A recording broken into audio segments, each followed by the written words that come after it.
Museum W.R. Supratman adalah salah satu museum yang berada di Surabaya. Lokasinya berada di tengah pemukiman warga di Jalan Mangga nomor 21, Kecamatan Tambak Sari, Kota Surabaya.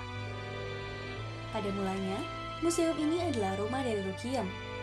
Beliau itu kakak yang mengasuh W.R. Supratman saat masih di Makassar. Tahun 1936, W.R. Supratman ke Surabaya karena alasan kesehatan. Saat itu beliau sudah mulai sakit-sakitan, sehingga beliau tinggal di sini dengan Rukiem, pamannya yaitu Van Eldik, dan juga keponakannya. Merekalah yang merawat W.R. Supratman saat sakit. Hingga kemudian, W.R. Supratman meninggal di rumah ini. Oleh karenanya, rumah ini kemudian disebut sebagai rumah wafat W.R. Supratman. Kemudian, pada Hari Pahlawan tahun 2018, Wali Kota Surabaya Ibu Risma menetapkan rumah ini sebagai Museum W.R. Supratman.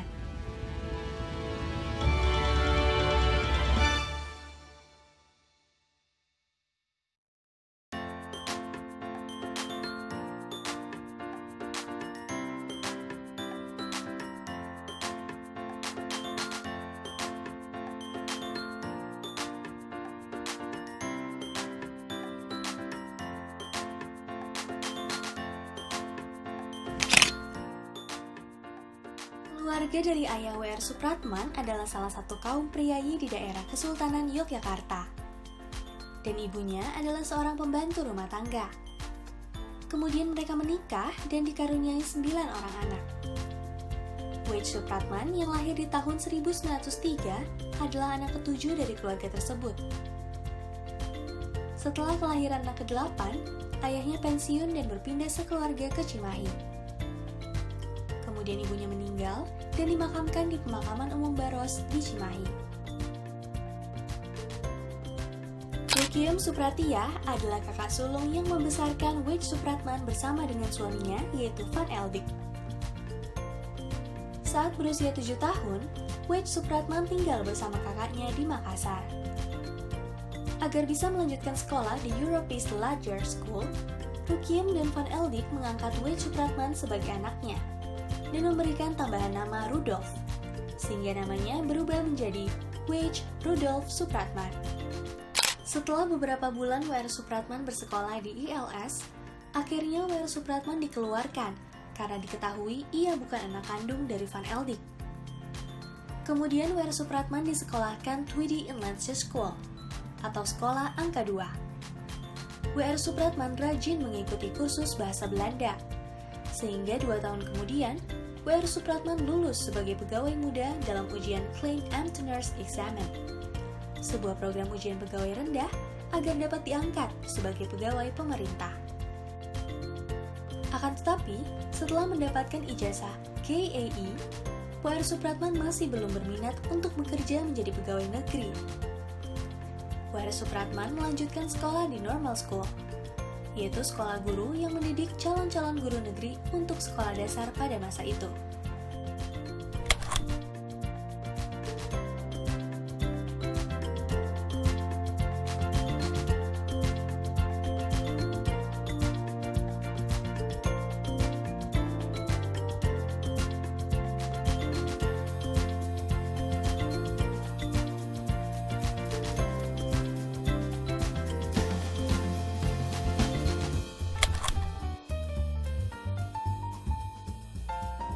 Pada tahun 1920-an, aliran musik jazz berkembang pesat di kalangan Hindia Belanda.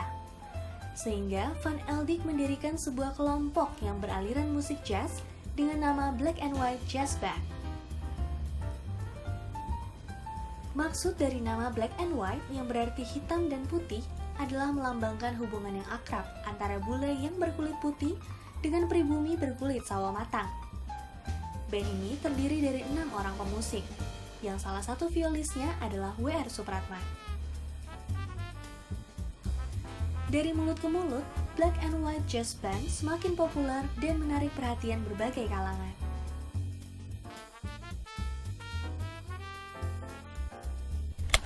Saat menjadi violis Black and White Jazz Band, W.R. Supratman juga menjadi seorang guru bantu di salah satu sekolah dasar pribumi dalam kota Makassar. Ia melakukan 2 pekerjaan sekaligus dengan disiplin dan rajin.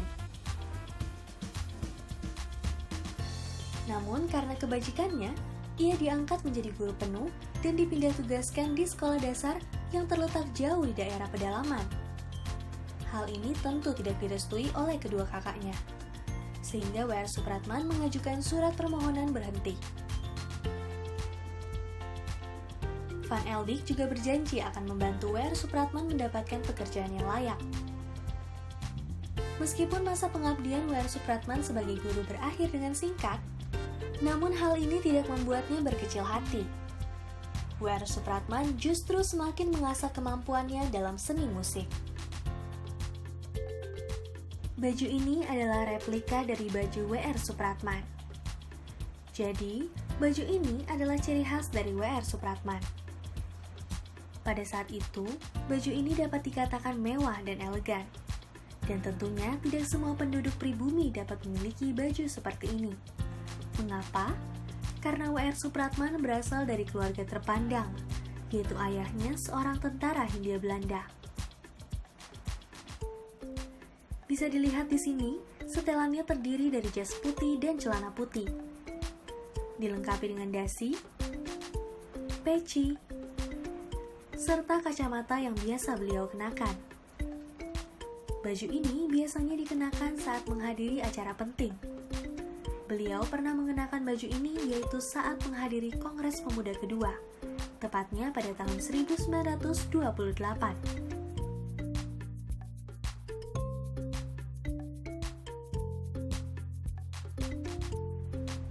Pada tahun 1924, W.R. Supratman mendapatkan pekerjaan kembali di firma hukum Mr. Skolten.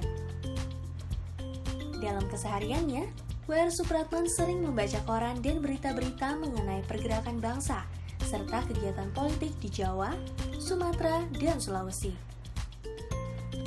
Sehingga membuatnya semakin tertarik akan pergerakan bangsa dan masalah politik, dan mendorongnya mengikuti ceramah dan diskusi politik di Makassar.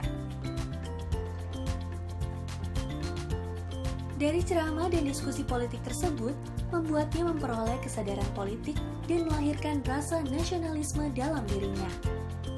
Hingga akhirnya, W.R. Supratman memutuskan untuk kembali ke Jawa mengikuti pergerakan perjuangan bangsa Indonesia. W.R. Supratman mendatangi Surabaya untuk melihat keadaan politik di sana. Namun ia kecewa, sebab terjadi pertentangan tajam antar golongan di situ. Kemudian ia meninggalkan Surabaya dan kembali ke Cimahi. W.R. Supratman terus memantau pergerakan politik melalui koran. Salah satu koran yang dianggap menarik dan berbobot adalah koran terbitan Bandung Kaum Muda. Karangan politik yang tertulis dalam koran tersebut dikarang oleh tokoh-tokoh pergerakan yang terkenal, seperti Ki Hajar Dewantara, Dr. Sutomo, Dr. Douws Dekker, dan lain-lain. Semakin tertarik dan semakin kuat niatnya untuk bekerja di koran Kaum Muda, W.R. Supratman melamar pekerjaan dan berhasil diterima sebagai wartawan koran Kaum Muda di Bandung.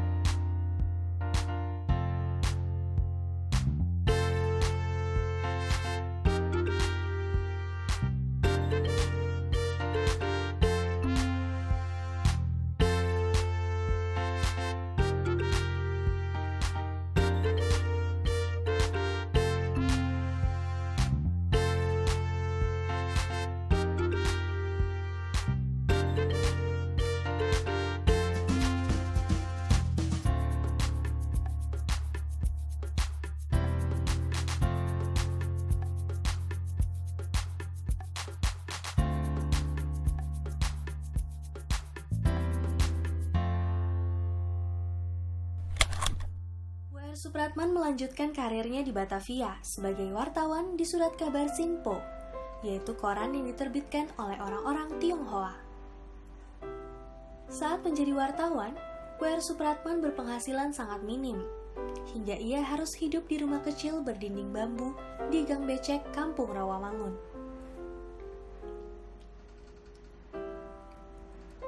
Untuk mencukupi kebutuhannya, ia juga menjual buku-buku bekas. Kehidupannya yang serba kekurangan tersebut sangat berbeda dengan apa yang ia terima saat hidup di Makassar bersama kakaknya.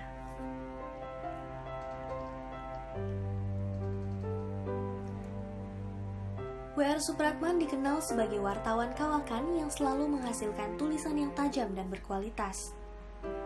Selain itu, ia juga sering ditugaskan untuk mengikuti pertemuan-pertemuan pemuda dan beberapa organisasi. Ia sering mengikuti acara-acara pidato politik oleh politikus terkenal seperti Bung Karno, Bung Hatta, Muhammad Husni Tamrin, dan lain-lainnya. Saat itu juga, organisasi pemuda banyak terbentuk, di antaranya Jong Java, Jong Sumantranan Bon, Jong Ambon, Pelajar Minahasa, dan Sekar Rukun. Hingga akhirnya terselenggara Kongres Pemuda Indonesia pertama. Pimpinan redaksi Simpo segera mengutus W.R. Supratman untuk hadir dalam Kongres Pemuda pertama dan menuliskan laporan mengenai jalannya Kongres. Jiwa nasionalisme W.R. Supratman turut terbakar dan menginspirasinya untuk menciptakan lagu perjuangan Indonesia. Dan terciptalah lagu berjudul Dari Barat Sampai ke Timur dengan irama yang menggugah semangat dan menumbuhkan jiwa patriotik setiap pendengarnya. Sejak saat itu, karya pertamanya menjadi populer di kalangan pemuda di Betawi.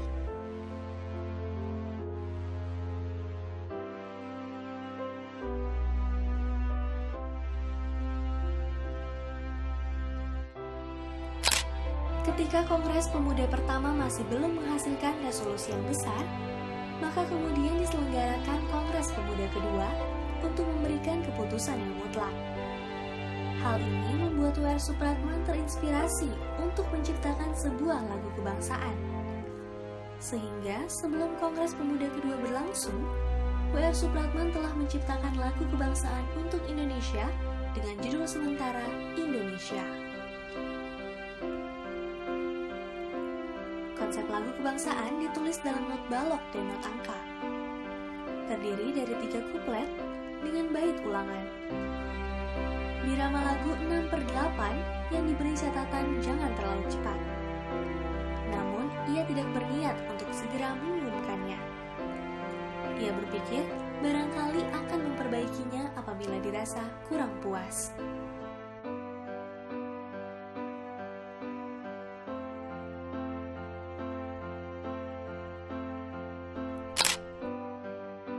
Kongres Pemuda II diketuai oleh Sugondo Joyo Puspito. W.R. Supratman hadir sebagai wartawan harian Simpo. Pada saat itu, W.R. Supratman meminta izin kepada Ketua Kongres untuk memperdengarkan lagu kebangsaan ciptaannya di depan para peserta Kongres. Setelah melihat isi dari syair lagu ciptaan W.R. Supratman, akhirnya Sugondo setuju untuk memberikan kesempatan kepada W.R. Supratman. Namun, Sugondo memperhatikan bahwa teks lagu itu penuh dengan kata Indones. Sehingga ia menyarankan W.R. Supratman memperdengarkan lagunya tanpa lirik. Hal ini agar Kongres tidak dihentikan oleh para perwira polisi Belanda yang menjaga jalannya Kongres. Maka, tampillah W.R. Supratman mengalunkan lagu kebangsaan Indonesia Raya dengan biolanya. Penampilan W.R. Supratman dengan biolanya yang penuh pesona memukau seluruh peserta Kongres. Suasana kembali tegang saat Ketua Kongres membacakan keputusan Kongres Pemuda II sekaligus untuk mengakhiri Kongres. Setelah lagu Indonesia Raya dikumandangkan pertama kali dalam Kongres Pemuda kedua, seketika naskah lagu Indonesia Raya diterbitkan oleh beberapa surat kabar dalam waktu singkat. Bahkan, koran Simpo dan seluruh rakyat Indonesia memuat naskah lagu Indonesia Raya secara utuh. Lagu tersebut diputar berulang-ulang untuk mengobarkan semangat juang rakyat Indonesia.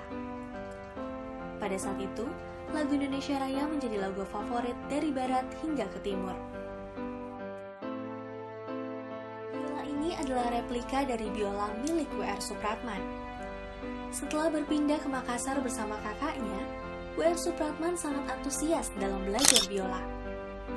Hingga dalam waktu 3 tahun, ia telah menguasai teknik bermain biola, serta sudah mampu bermain solo biola, membawakan beberapa judul lagu-lagu klasik barat, ciptaan Chopin, Beethoven, Liszt, dan Tchaikovsky dengan membaca not balok.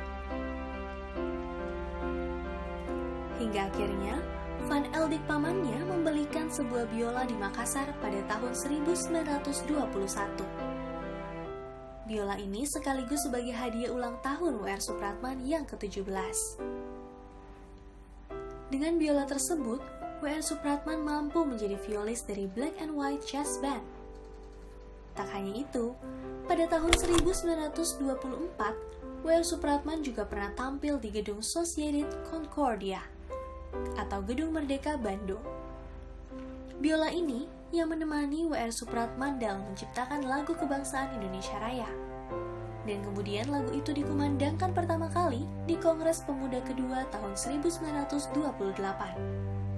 Saat ini, biola asli milik W.R. Supratman telah diamankan di Museum Sumpah Pemuda di Jakarta. Sidang perkara Ketua PNI bertempat di Pengadilan Negeri Bandung. W.R. Supratman menghadiri sidang itu sebagai wartawan koran Simpo. Saat itulah, W.R. Supratman bertemu dengan Insinyur Soekarno. Tepat di depan pintu masuk ruang sidang, Insinyur Soekarno melihat W.R. Supratman, lalu menjabat tangan W.R. Supratman. Kemudian Insinyur Soekarno berkata dalam bahasa Belanda, yang artinya, "Bukankah Anda pencipta lagu Indonesia Raya? Berjuang teruslah demi kemerdekaan kita, Tuan Supratman. Merdeka!"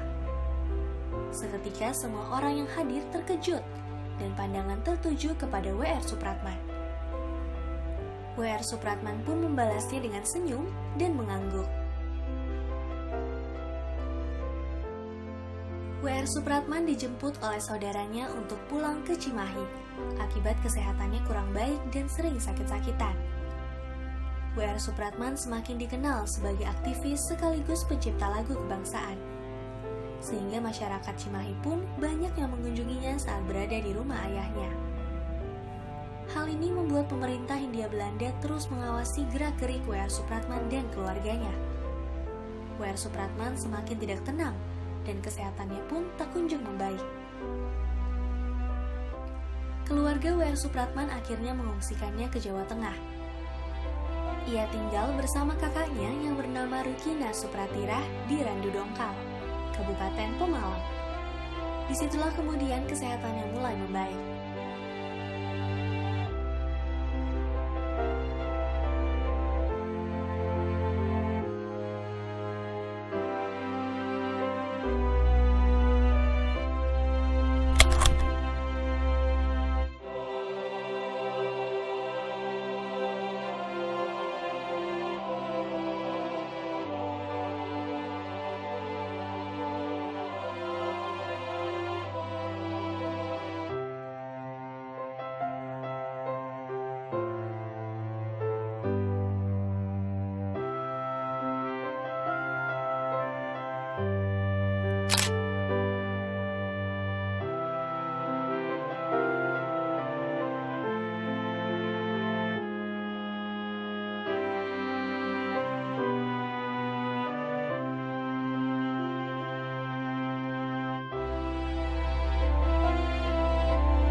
Surabaya, W.R. Supratman menciptakan beberapa lagu.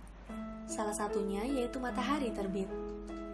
Pada tanggal 7 Agustus 1938 yang bertepatan di hari Minggu, W.R. Supratman memimpin anggota Pandu KBI untuk menyanyikan lagu ciptaannya Matahari Terbit. Lagu ini disiarkan langsung Radio Nirom atau Nederlands Indisch Radio Omroep. Pihak Belanda yang ingin mencari kesalahan W.R. Supratman pun melihat celah yang dapat diambil sebagai kesempatan untuk menghukum W.R. Supratman. Anggota PID atau Politik Intelligence Dienst langsung menangkap W.R. Supratman dengan tuduhan lagu Matahari Terbit menggambarkan simpati terhadap gerakan Jepang. Akhirnya, W.R. Supratman ditangkap dan dipenjara di Kalisosok, Surabaya. Saat berada di dalam penjara, kesehatan W.R. Supratman semakin menurun. Kemudian akhirnya, W.R. Supratman diperbolehkan pulang karena alasan kesehatan dan juga tidak ada bukti yang mendukung tuduhan tersebut.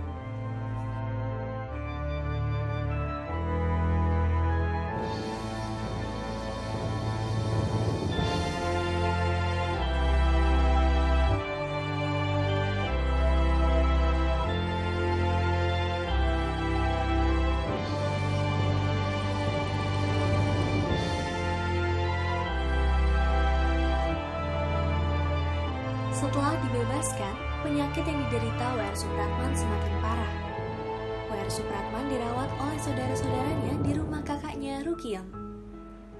Beberapa sahabatnya sering menjenguknya di rumah tersebut. Di antaranya adalah Imam Supardi dan Urip Kasansengari, yang merupakan sahabat dan teman seperjuangannya. Hingga akhirnya W.R. Supratman menghembuskan nafas terakhirnya saat masih berada di rumah kakaknya Rukiem.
Sudah begini. Inilah yang disukai pemerintah Hindia Belanda. Biarlah saya meninggal. Saya ikhlas. Saya toh sudah beramal. Berjuang dengan caraku. Dengan biolaku. Saya yakin Indonesia pasti merdeka.